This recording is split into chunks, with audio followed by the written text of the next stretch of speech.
Hello, hello. Hope everyone is doing fine. Welcome everyone to today's Fairy God Boys live webinar. We're so excited to have you all join us, and we are going to give folks a few seconds to connect. But while we are waiting, we'd love to know where everyone is tuning in from today. You see on the right side of your screen, there's a chat box. So if you feel comfortable doing so, please send a message in the chat saying, hey, and let us know where you're joining from. Well, I'm joining from Brazil today. I'm visiting my home country, and it's really sunny and a beautiful day today. So let's see where everyone is joining from. Texas, New Jersey, Iowa, Zambia, Minnesota, Colorado. More people from Minnesota. This is where I live. This is great to see people joining in many different locations and etc. Great. Well, I'm gonna start because we're almost 2 minutes in. But I'm gonna start, and I know we only have 1 hour to go, and it will go so fast. So I'm gonna start by introducing myself. So I'm Maria Petty. I lead diversity, equity, and inclusion for North America at Cargill. And before we get started, I do have a few quick announcements for us. So this session is being recorded and will be shared via email with all people that were registered. During this discussion, we would love to hear from you all. So we hope you use the stage chat on the right side of your screen, send message, comments, and use the Q&A tab to send questions to the panelists. If there's anyone that you'd like to answer a question, you can address the question to that person. If not, you can just send to any panelist, but just send us questions. This will be way better with your interaction and hearing direct from you. So for those who do not know, Fairygood Boss is the largest online career community for women. Millions of women visit Fairygood Boss for career connections, for jobs, community advice, hard to find intel about how companies treat women, and virtual events just like this. And I'm super excited to kick off today's event that is about allyship and self-advocacy for career growth that Cargill is sponsoring and working together with Fairygood Boss. Today, we will be walking through the 4 pillars of allyship at Cargill. So at Cargill, we talk about allyship when it comes to ourselves, the teams, business and customers, and the communities we are in. So, and we'll discuss each pillar today through today's discussion. But first, before going to that, I want to pass it over to today's panelists. I am thrilled to be joined today by 3 of my colleagues, Ashley Costello, Kelly Olin, and Gabe Afolayan. And I would love them to take a minute to introduce themselves. Can you please do that? So we would love to hear what's going on in your life, personally, professionally, and what you do in your role today at Cargill. Ashley, we'll start with you. Awesome. So happy to be here today with everyone. My name is Ashley Costello, and I work at Cargill as our finance lead of our livestock and aqua businesses within our Cargill Animal Health and Nutrition business segment. I've been at Cargill for just over 6 years since I graduated from college at UW-Madison, and it's been an amazing 6 years. I started my career in a 3-year-long rotational program, so got to see a lot of different roles and businesses within Cargill. Personally, I am getting my MBA through the University of Minnesota. So shout out to everyone joining from Minnesota. Goes to my heart for sure. And I also am a co-lead of the Cargill Women's Network Finance Division, as well as on the board of advisors for the Cargill Young Professionals Network. So much. Kelly, can you introduce Awesome. yourself? Yep. I'm Callie Olin. I'm a senior vice president in our digital technology and data organization within Cargill. Specifically within my portfolio, I have responsibility for our ERP or enterprise resource planning technology, as well as our manufacturing and supply chain technology.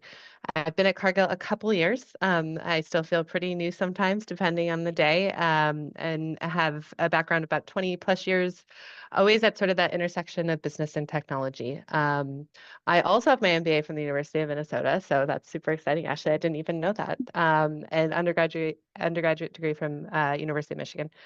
I am also located in Minnesota, so loving to see that all the people joining from Minnesota. And I'll turn it back over to you, Maria. Great. It's actually now time for Yeah, for Gabe. Gabe. Oh, okay.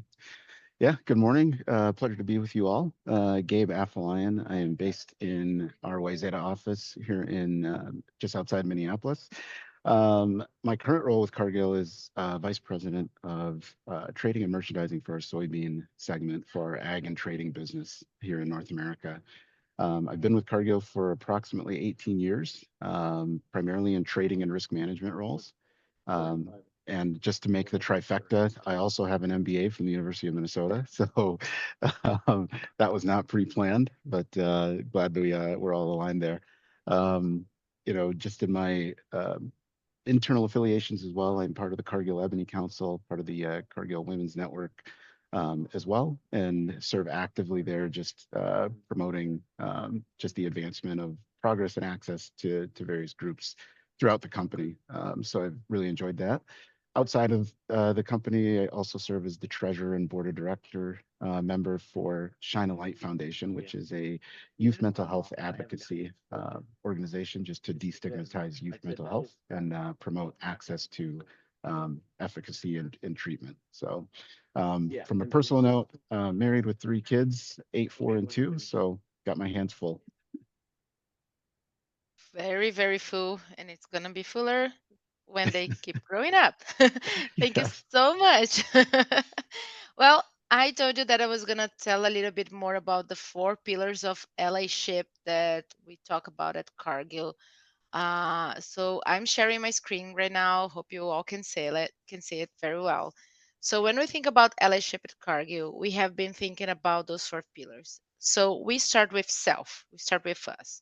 So this is advocating for oneself. So it's taking the accountability for self growth and development, thinking about how you can, even about self promotion. Self promotion is an act of self allyship. I'm talking about myself. I'm talking about my results. And then I think about the team that I work with, people that I work with, or the teams that I relate to in my day to day.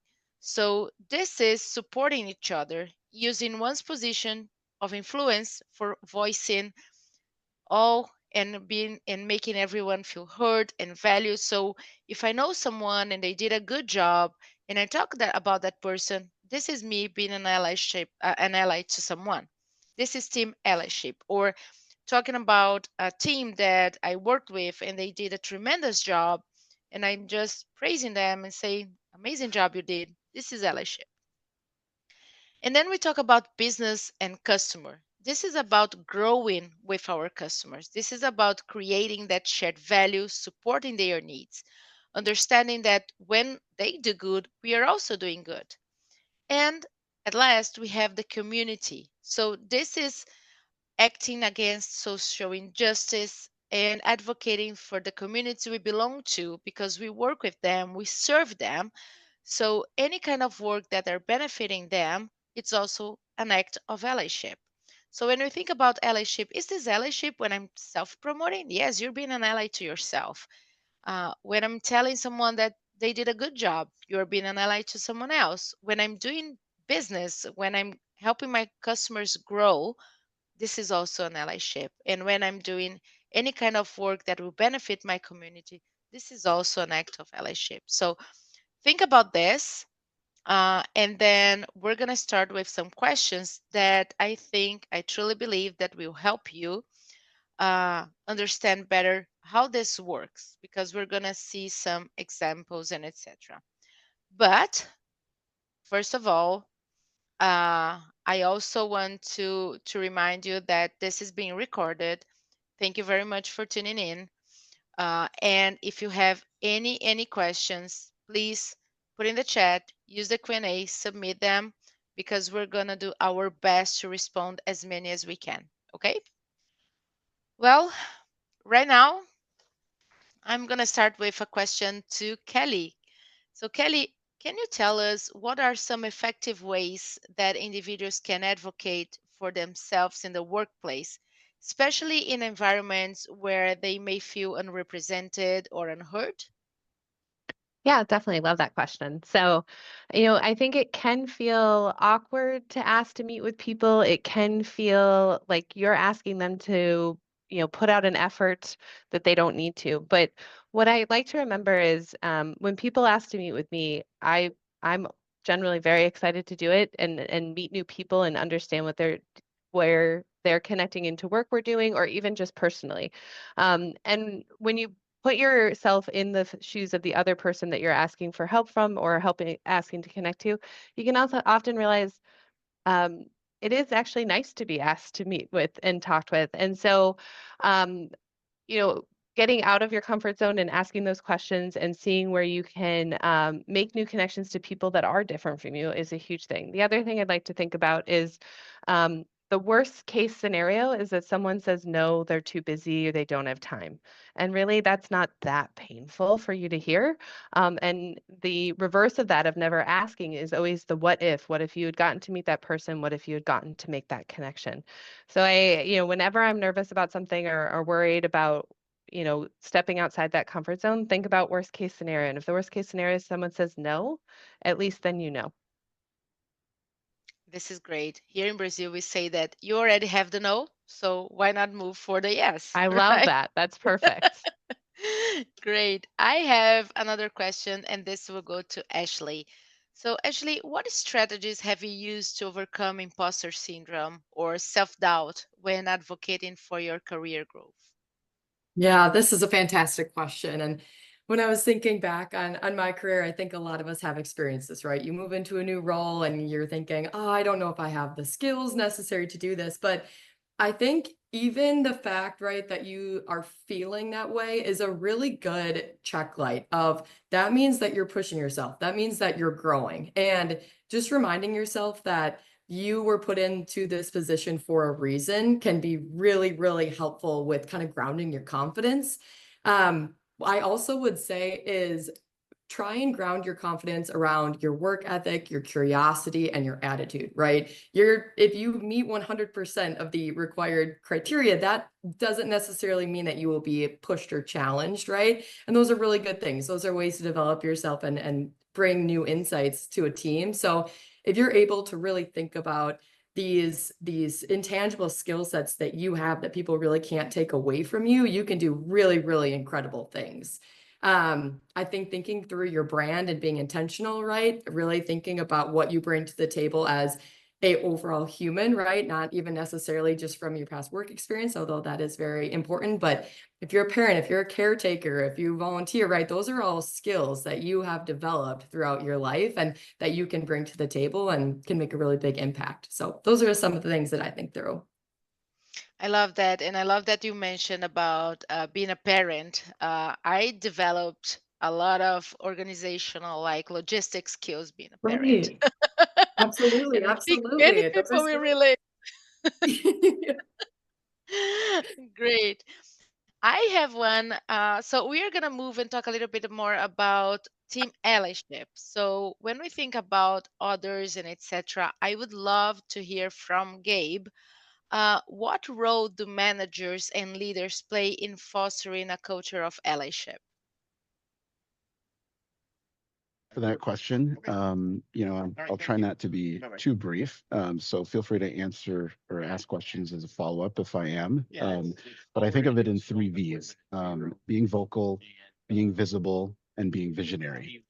Um, Firstly, when you think about being vocal, it comes through the forms of recognition, promotion, and not just promoting people as in progress in their job, but just promoting values, and really just articulating that. When I think about being visible, how do you connect people? How are you seen in different spaces? because where your feet stand, people will also align with what your true values are. And then visionary, how do you help people understand what success looks like? How do you give them a sense of what the journey looks like and what progress will translate to in tangible terms? Because that's really going to help people understand that, okay, here we are in the future state. Here's what we're aspiring to. And I think that just facilitates an environment where people stay in the journey and they have a way of measuring what progress looks like. So you said I could ask follow-up questions, and I do have one. Um, and you talked a little bit about the what success look like and etc. And of course, success look like different one person to another. So what I can think about success can be different from your what you think, and probably Ashley and Kelly as well. So how to handle this? So when you think about this role of managers and etc., how to make sure that you are really being an ally when taking this into consideration?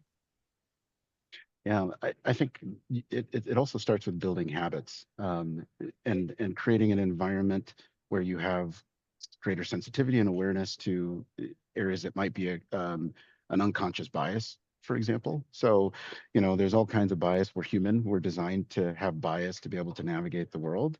And so, but we just need to be aware of them. We're going to try to find people that come from similar backgrounds, have similar education, speak the same way, and that's an area of comfort and allows us to profile and navigate the world. But what we're unconscious of is how we might be unintentionally excluding others who didn't come from that background. And so to be able to be as productive as you can and promote as much access, you need to learn about what your unconscious biases are, and then build in habits that allow you um, to to reduce those as much as you possibly can. So, in an example, for myself, just thinking about, if we're interviewing panels or selecting candidates for a role, are we considering people who maybe don't have a particular education background, different experience, come from a different geography? Do they have a different track record? And am I focused on the right competence and behaviors that define success versus a historical pathway? So those are things that just enable in one channel of selection of talent, how you can really be a leader in terms of creating access and promoting much more, you know, allyship and fostering a culture. Because I think the other side of that is when people see the possibilities in action, they will learn to model the same behaviors you're emulating. And so I think there's a compounding effect that comes from that. Perfect. Yes, and you are 100%. People learn from what they are seeing, the behavior that they are seeing, and not what they hear. So this is so important. Thank you much. Um, Kelly, I have a question to you. So, have you ever experienced or witnessed a moment of strong workplace allyship that led to career growth? And if you can tell us what made it impactful?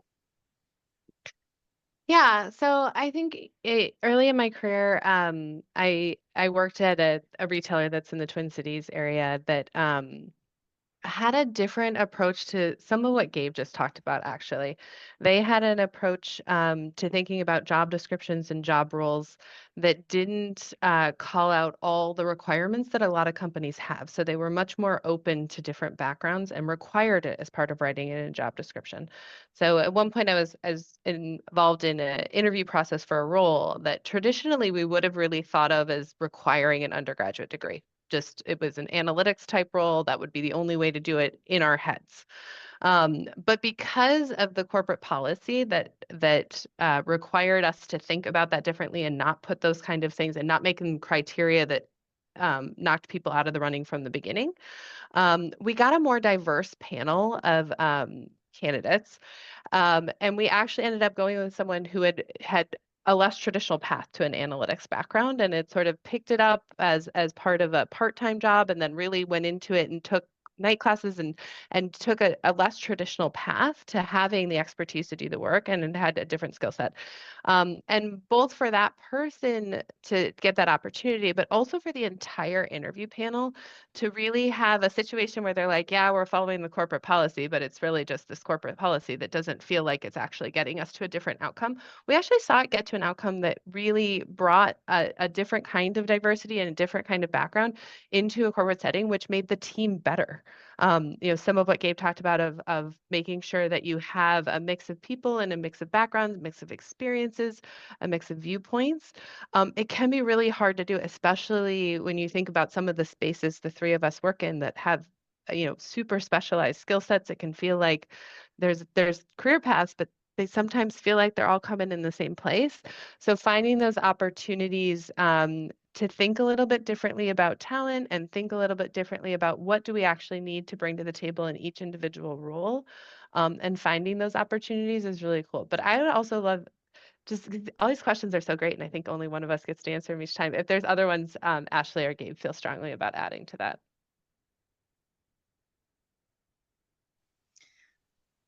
Maybe. Yeah, I can think of a couple too. Sorry, I can No. chime in here.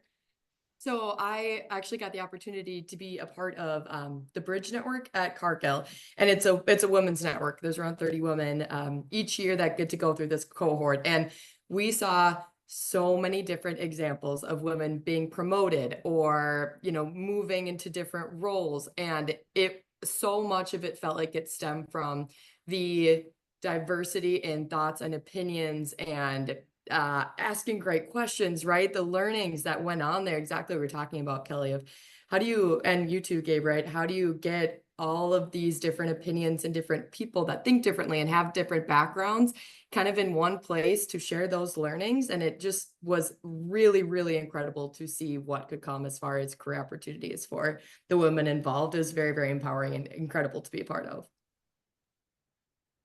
Yeah, I'll be brief and add on and just say, it simply takes an engagement, and learning something to demystify something you had as a preconceived notion, to unlock doors of possibilities. And it's amazing what that does on both sides of the equation, from the prospect to the the person recruiting in a selection process. And I've seen that happen in many instances, and we've had an opportunity to do some pilots here inside of Cargill that open the eyes of folks to understand that, wow, folks of a different background who otherwise didn't have the access, now kind of put forth their candidacy, and were able to prove themselves because we actually created a space for that. And now you've changed the perception of those who had maybe a preconceived notion to be much more open-minded going forward about the pool of candidates is much broader than they previously thought. Yeah, one more comment on that too. I love that thought of it's almost like what skills have people developed in these maybe less traditional paths, right? That they can bring to the table. And those are extremely powerful, right? I'm sure a lot of us can think through of people or just different experience that we've been through that isn't necessarily the traditional route. And you learn so much from working through that path and dealing with adversity and things like that that you can bring to the table in these roles. I love that. I think it's great. And actually, as I have you, I do have one more question that I think will fit very, very well with everything that we're discussing. But looking from a different perspective, as colleagues, actively supporting one another's career, how can they do this? How can they be so involved and really support people's career advancement, either through allyship, mentorship, or sponsorship? How do you see that happening? Yeah, this is a huge passion topic of mine, and we talk a lot about this in the Cargill Young Professionals Network and the Women's Network. And so, first, really quickly, I just want to touch on the different, like what they mean, right? Because I think everyone's heard these different ideas, but right. So, Maria, I think you did an awesome job of teeing up allyship, right? It's really supporting, lifting other people, fighting for inclusivity, things like that. Mentorship, I think a lot of us know what that is, right? I like to think of it as a give and take. So usually it's someone a little more senior and someone a little less senior, but I think there's a lot of learnings that can go back and forth there. And sponsorship is technically, or is, normally someone maybe later on in their career that can really go to bat for people earlier in their career and help really give them a voice at some of these hiring tables and just really speaking to their character and their skills and helping promote them to the next role or opportunity. And all three of these are really, really important when you're thinking through your own development in the workplace. I think we've done a great job here talking about allyship, right? How we can help support. I think getting involved in business resource groups has been incredibly helpful for myself. Just being around other people that have gone through similar experience as me, right? Learning from them and people that have gone through different experiences than I have, right? Learning what they've gone through, what they're struggling with. How can I help best support them, right? You don't know until you start really hearing these stories from people, how you can help elevate and support others. Mentorship, I've been incredibly lucky to have some really, really great mentors at Cargill, both internally and externally, in just through school or through industry events and things like that. And I think mentorship is so important because you can really start thinking through what I like to call a personal board of advisors.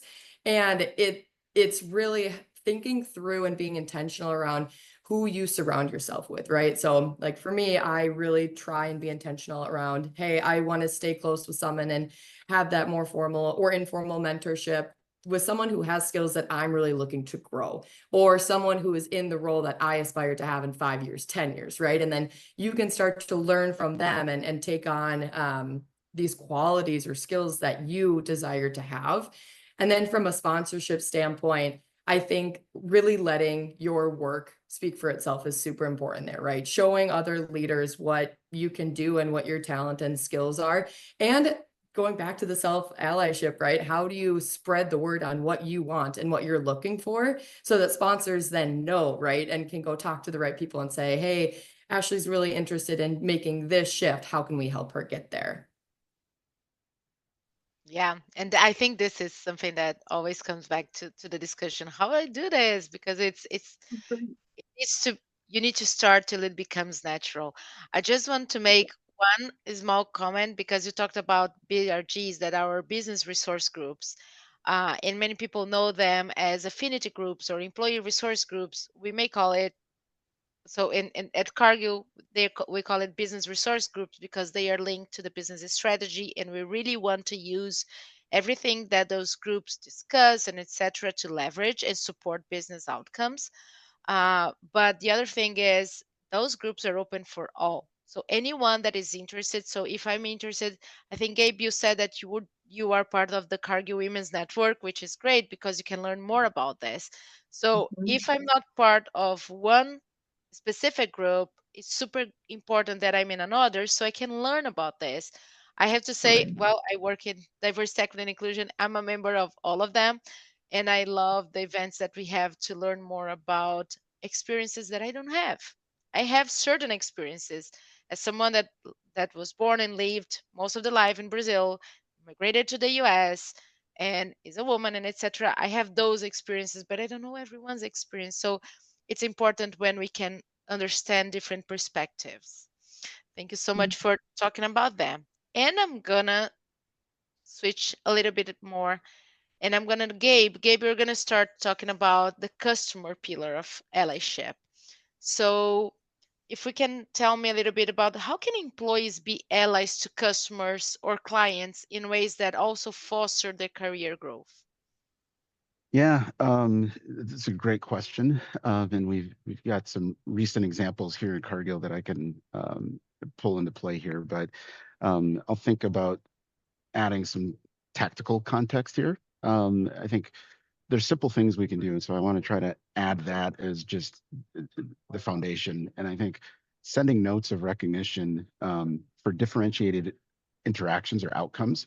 So we all deal with, or many of us deal with, folks that are in a different function within our own firm or engage with third parties externally. And when you have a differentiated experience where somebody really stood out and performed in a unique way find a way to give that person a shout out directly to someone in their organization or just directly to them, just sending a follow-up note.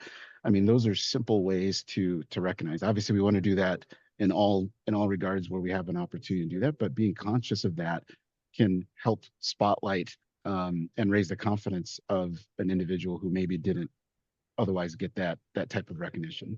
I think another way is working within the ecosystem that's naturally close to you. So whether that's through trade associations or networking groups inside of work, or attending industry events, those are just natural ways where you don't necessarily have to sacrifice time and additional energy to find places. You can just work within the lanes that you're already operating in.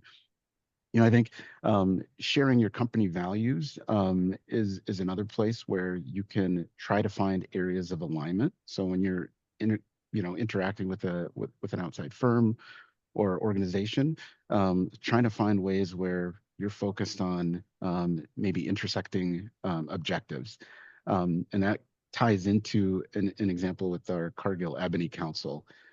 So we had a signature event for Black History Month where we were trying to highlight the progress of African American history and the labor movement over time.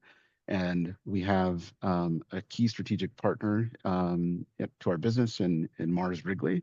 And so the president of Mars Wrigley, Mr. Anton Vincent, joined our chief technology officer for effectively a fireside chat here in our Wayzata Office Center to just talk about these intersecting issues and answer a number of wide-ranging questions. And it was quite evident that they were able to articulate their vision and hopes for progress through our shared values. And so it was just even more of a synergy in that regard. And so I think those are a lot of unique areas where you can find connections, build community, which only fosters potential growth from there. But I'll leave it at that. Happy to take any follow-up. No, that's great. Thank you so much.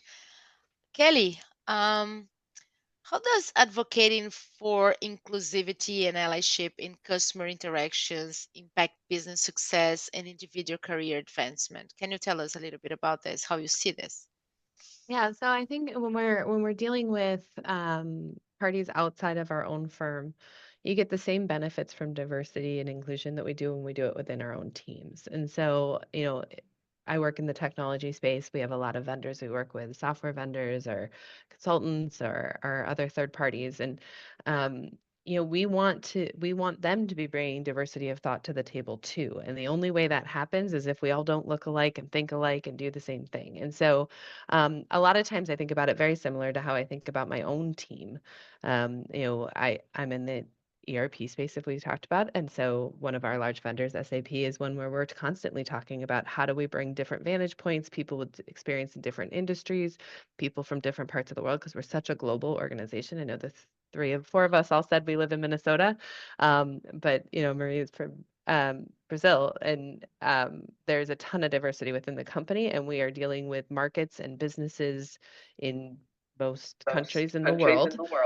And so it's important that we reflect that in all of our partners and all of our relationships and all our formats of teams. And it's cool from both a standpoint of thinking about our teams as greater than just the teams within our building. But it also a lot of times has created opportunities, whether with our partners, within our teams, across the two, when you're valuing more than maybe what is typically valued, especially in like a customer client type relationship. So again, think about it a lot, very similar to how I think about it in formulating the teams within my own organization. Great, thank you so much. Ashley, what are some ways that professionals can leverage their external networks, including customers, industry peers, to advocate for themselves and even create career opportunities? Yeah, another great question. I think one of the biggest things that, professionals can really leverage these networks is first and foremost that knowledge sharing, right? I know I mentioned it earlier, but I think there's so much that can be learned from understanding how other people think, right? Kind of what we've been talking about and what they're doing and what their best practices are. I can think back to a couple different industry events that I've gone to, and whether it's, talking with someone candidly right in line for dinner, or if it's really listening to a formal panel like this, there's so much that you can learn that companies like Cargill and other companies around the world, we have so much knowledge, and that's great. But sometimes it is often really helpful to still bring in that external perspective and understand ways that you can be doing things better, your team can be doing things better, and then you can bring that back to your team, right? Which in turn is a very, very helpful way to push your team forward and grow that. I think there's really great mentorship opportunities, right, between customers and just external networks. People that have experienced different things than you, again, maybe people that have roles that you're interested in potentially someday, right? And a customer that has seen something completely different, right? Maybe someone that works on a farm that has a very different upbringing than you, but you think it's interesting. Just understanding their background and what they care about and what they're looking for can be extremely helpful, especially with a customer relationship. I think that then makes us better business partners, right? Just seeking to understand and being curious and learning about one another can have really, really great advantages, both from a business perspective and a personal perspective. Yeah, for sure. And those business connections can always become personal and they can help one another, right? But Absolutely. and I'm going to keep with you because we are going to talk a little bit more about communities, but I think things are also connected here. So we talked a little bit about how they can leverage their external networks that include customers. But then let's talk a little bit about how can professionals engage with broader communities, so like industry groups, non-profit organizations, and so they can build allyship to advance their career. Yeah. Another great question. I think, right, when you think about industry groups and nonprofit organizations, you are intrinsically trying to grow your own skill set, your own understanding of the world, how other people are interacting around you. And I think specifically, I think about like nonprofit organizations. I'm involved in a nonprofit, and the skills and allyship that I have learned, right? It kind of goes back to getting involved in broader organizations, of the skills that you can learn there, similar to being a parent, being a caretaker, right? Are oftentimes directly translatable to work, right? Your full-time career. Whether that's understanding, right, how they think about money or think about profitability, right? Maybe greater than money, and how they interact with each other, their marketing techniques, right? There's a million different ways to handle these different practices, and to really expose yourself to as many of these as possible, I think is extremely valuable in advancing your career and building your own unique skill set. I think this can be done both internally, right? Like you mentioned, Maria, the business resource groups they're named different things at different companies, but getting involved, right? Like we said, in all different, a big breadth of different resource groups to just understand how people are viewing the world, what they're dealing with, what are small things that you can do in your day-to-day to help elevate and advance others, because that is extremely rewarding and will lead to broader, stronger teams in the workplace. And thus will help your own personal development, right? Because now you're broadening your skill sets and your horizon to take forward with you.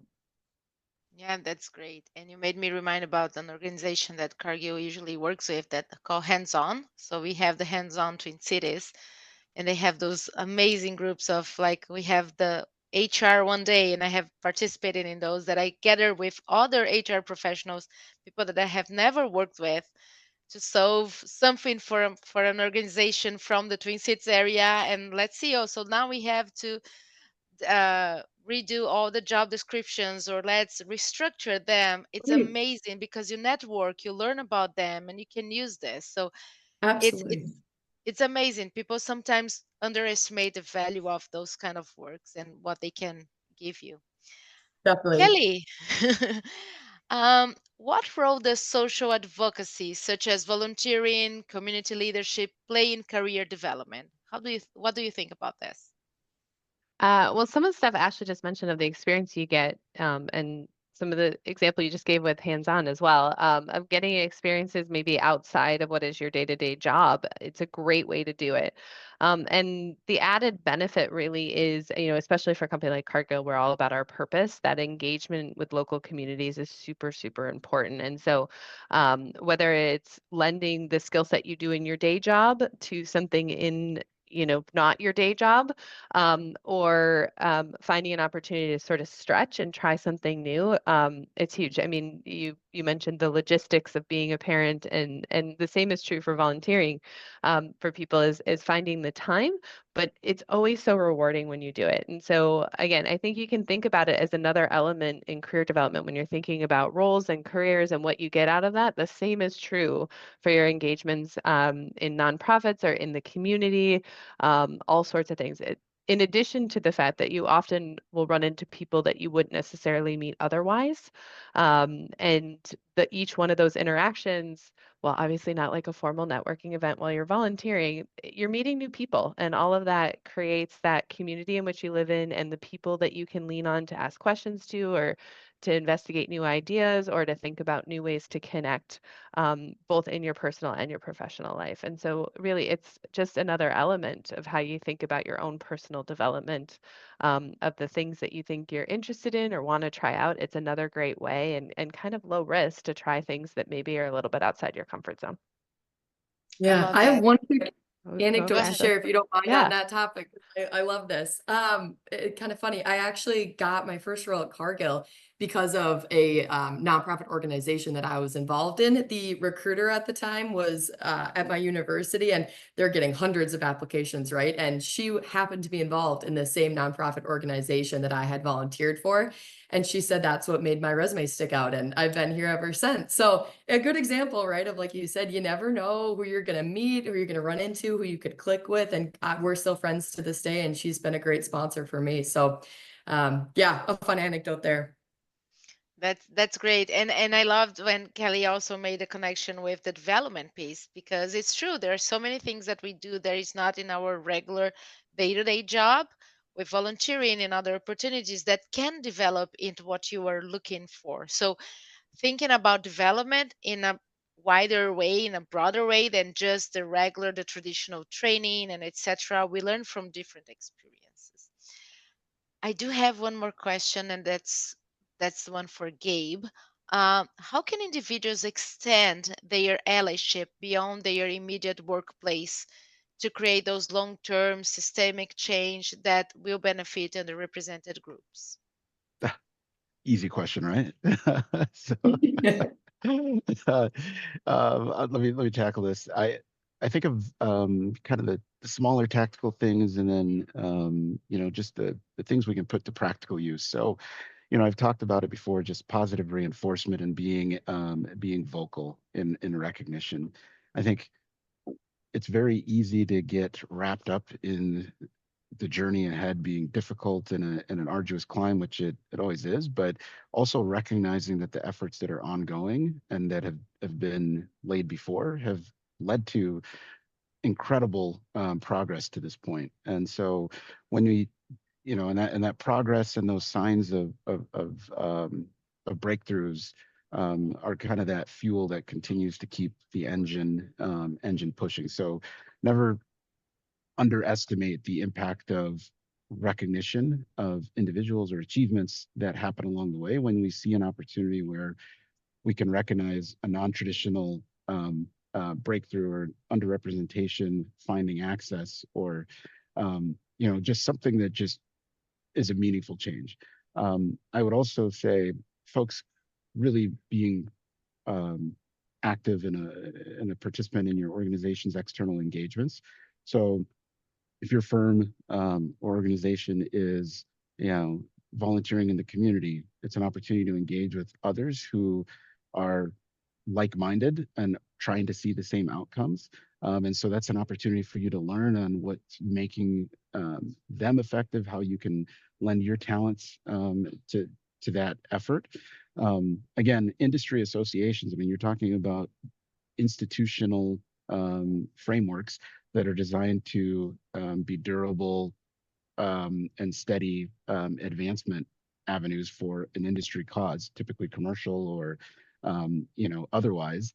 Being part of those boards is where rulemaking, policy making, norms are set. Finding ways to participate in those groups, whether it's on a committee, on a board, and lending your perspective and being active is another huge way to affect institutional change. Of course, we talked about mentoring, find ways to mentor, to be an example, to impact somebody much closer in a proximal way. And then, I'll say it again, being visible, being active in your contributions, and then, just finding any way to insert yourself. It doesn't really take, a massive change. It just takes the consistency of the small things to eventually lead to a change. And so it's kind of the concept of eating an elephant. You're just going to do it one bite at a time. And so that's how I think about making systemic change. Obviously, we talk about it through laws and things like that, but there's just so much more we can do in our local communities, in our local workplaces, and amongst our social circles to affect change. Thank you so much. I think that was great. I do have some questions coming up from the audience, and then I'm gonna start with them, and you can, whoever wants, can just chime in and answer. And I'm gonna start with one that it's not the first time I say it, so I do understand why it's coming because it's really, really hard. So the question is, there are varying positions on whether or not you can ask a leader if they can advocate for you, aka serve as a sponsor, versus letting your work speak for themselves. Could this be seen as a way to be a self-ally without seeming unbusiness savvy? It's hard. This is a hard one. Who wants to I'll start? start. I'll start, but I would definitely invite Gabe and Ashley to jump in.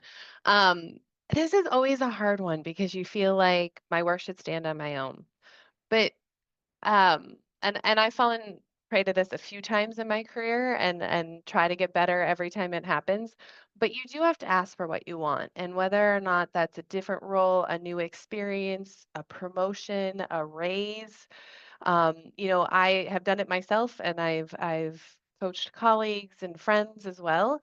Is you really can't get mad about not getting the opportunity if you never ask for it. And while it's sometimes super uncomfortable to ask for it, only after you do that can you, actually go to other, where we started of that is how you get to the no and understand where you really stand so that you can decide where you want to go. The mentorship versus sponsorship thing is something that I've always felt very strongly about. And I think it is a really hard topic because mentorship you can sit down and have a coffee with and it can be kind of informal, but the sponsorship that person's speaking for you when you're not in the room, that one comes from a deeper place. And that one, I almost think about it, you've almost got to speed date the mentors to find those places where you click at a deeper level where it can become sponsorship. Because I know the places where I've had sponsorship in my career, they started generally from more of a mentorship thing or more of a work thing that just for some reason we connected in a different way. And I know when I get to act as a sponsor now, it's not generally because someone asked, but because both I saw in their work and I had the interactions and just very organically. And I know that can be very frustrating because it feels like a harder path to get on. But the advice I can give on it is almost speed date mentors. Like meet as many people as you can and spend the time getting to know them. And also realize that no matter what the relationship is, you probably have something to give and get. I think Ashley said there the mentorship as a two-way street is a huge thing in all instances. Yeah, I love that answer, Kelly. I think it's exactly that. It's the hand in hand, right? It's the, being a good employee and working hard and having good work, right, to kind of fall back on. But that idea of it can be sometimes awkward or uncomfortable to ask for a sponsor. Totally get that. And I love the idea of using your mentor base as a platform, right, to find those sponsors that are truly going to elevate you. I do think it's okay to have those open conversations with people around you, right? I'm looking for a sponsor because I'm interested in this sort of role and you are directly related to that. I think that's totally fine. And then that's where I think you can start to really lean on your good work ethic, your curiosity, your track record, right? Everything that you have proven in your career in alignment with that really intentional sponsorship, no matter how it comes to be, can be extremely powerful. And that's kind of that sweet spot. Yeah. If I would add on, I would say, you know, speaking, we always talk performance has to be table stakes. So high performance always helps, and is the priority. But the beautiful side about that performance is it's not self-serving. It is first for the business.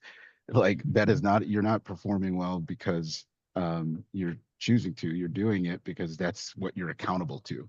And so being able to speak to how you supported the business through what you delivered is a requisite storytelling that has to happen in an organization that's going to hold you accountable to your key performance metrics.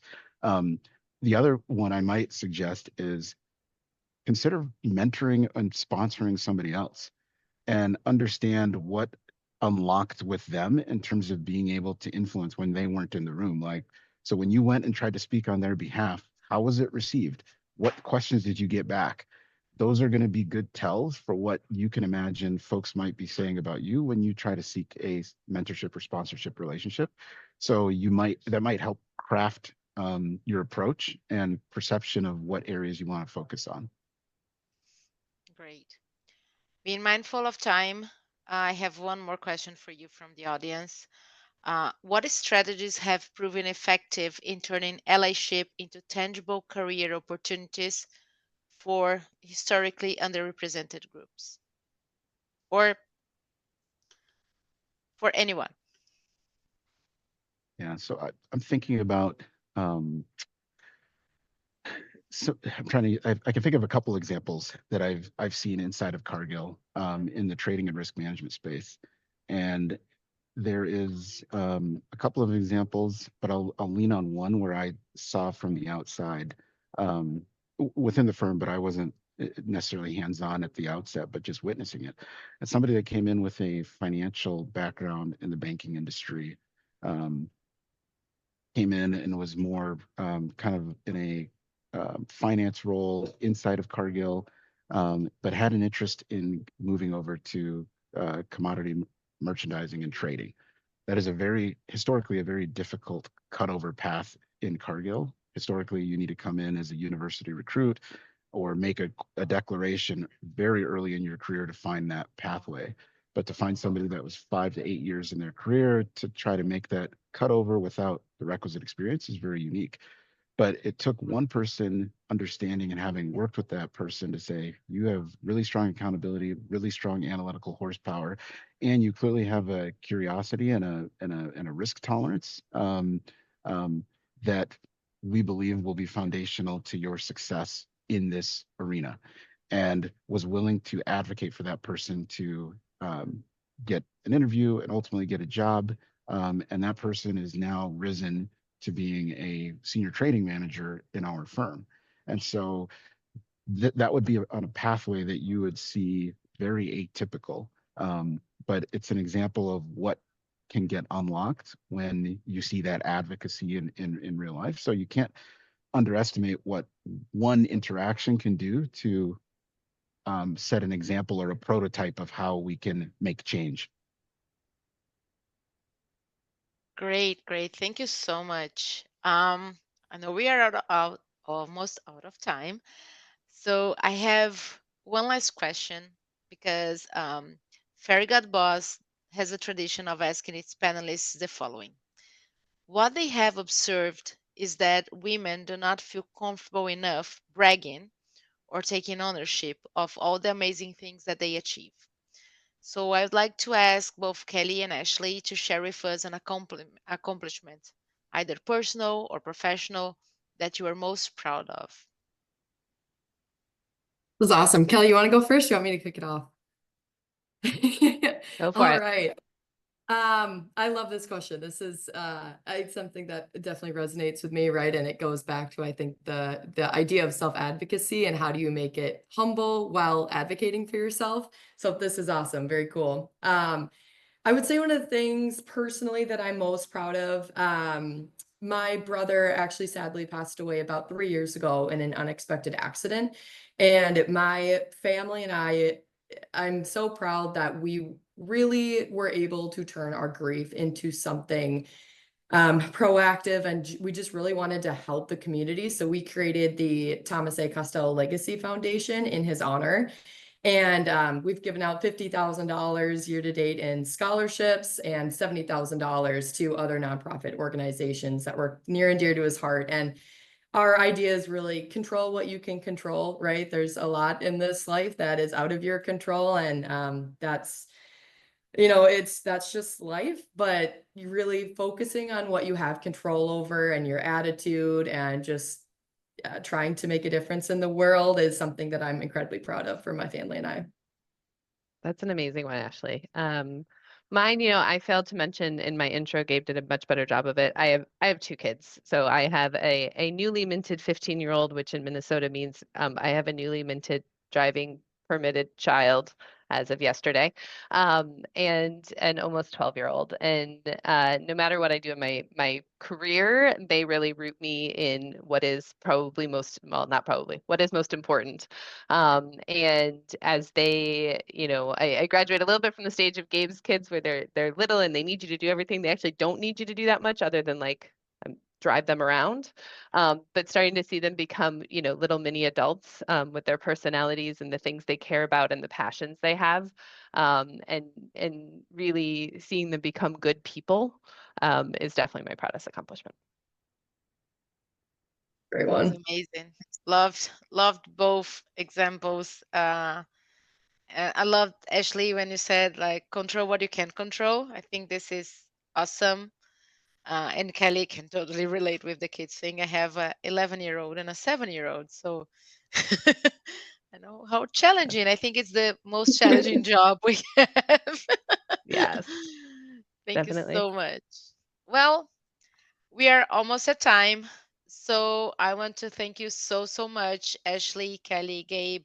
Thank you so much for joining us today and for sharing such fantastic advice. Thanks to all of you who tuned in for the discussion, sent questions. I know we could not get through all of them. I'm sorry for this. We did our best, but there were some others coming up as well. But thank you so much for the participation, for being here. As a reminder, we will be sending out a recording of today's event, along with resources to learn more about opportunities at Cargill. And in the meantime, be sure to check out Cargill's profile and jobs on Fairy God Boss. Um, Also, we would love to hear your feedback to help us improve future events. So please head to the Type Form tab on the right side of your screen and share your thoughts in a 1-minute survey super fast. Thank you, everyone, and we'll see you next time.